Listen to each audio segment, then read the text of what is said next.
Olive Burrows, and these are the headlines. In a scene reminiscent of the 2008 post-election violence when railway lines were uprooted and roads rendered impassable by burning tyres, Kibera was again in flames on Monday night. Toilets recently erected by the National Youth Service as well as a clinic were vandalized in politically motivated violence.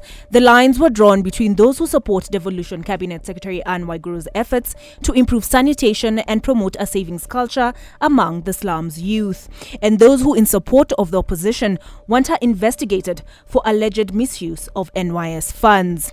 Tension was still high, with anti-riot police stationed at the entrance to the slum to quell a resurgence of the destruction. Watu walitoka hapa wakienda kuandamana ili walilie hawa wakubwa waongeze siku zao. Lakini jambo la kushangaza, walipofika mbele walikuta wenzao wako na nia tofauti na wao. Unanipata vizuri? Sasa wenzao walikuwa na nia tofauti, unakuta kuna mtu ameandika placards ametusi Raila. Kuna mtu ameandika t-shirt yake ametusi Raila. Kuna mtu anaimba kitusi Raila. Unanipata? Sasa ili tupiga buta sisi ambao tumebaki hapa mtaani, wala walikuwa wanajua ite kwamba shughuli ambao watu wanaenda ni kwenda kulilia malilio yao waongeze siku zao. Sasa unakuta kuna timu fulani walikuwa kwa tofauti na hii timu, ni kama timu mbili zimekutana mahali. A dispute between traders, police say, could be at the root of the blaze that consumed 70% of the Gikomba market on Tuesday morning. Kamkunji MP Yusuf Abdi says it's the largest fire witnessed in the market, less than a week since the last one. Those affected described it as a mother of all fires. County officials say it took the better part of Tuesday morning to put out the fire that began at 2 a.m. Due to the market's narrow pathways, no casualties were reported.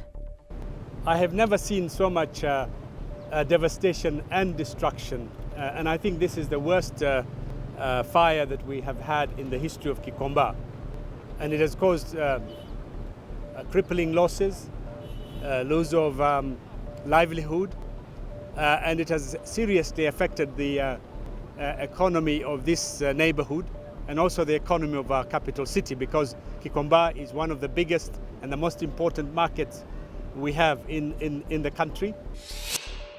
The biggest money transfer service in Somalia is now back in business in Kenya, following the suspension of its operations in April. The Hawala was among 12 others put under investigation by the authorities on suspicion of being used to finance terror activity. Last week, President Uhuru Kenyatta announced that the Hawalas could go back to business provided they met new stringent anti-laundering and counter-terrorism regulations.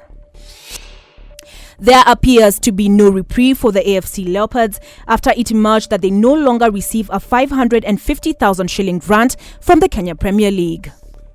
AFC Secretary General Asava Kadima says the club cannot access the funds as they took out a 1.6 million shilling loan to settle the salary arrears of former head coach Peter De Jong. The club was to hold a fundraiser on Tuesday to raise 12 million for its expenses. For more on these and other stories, subscribe to our YouTube channel, Capital FM, Kenya.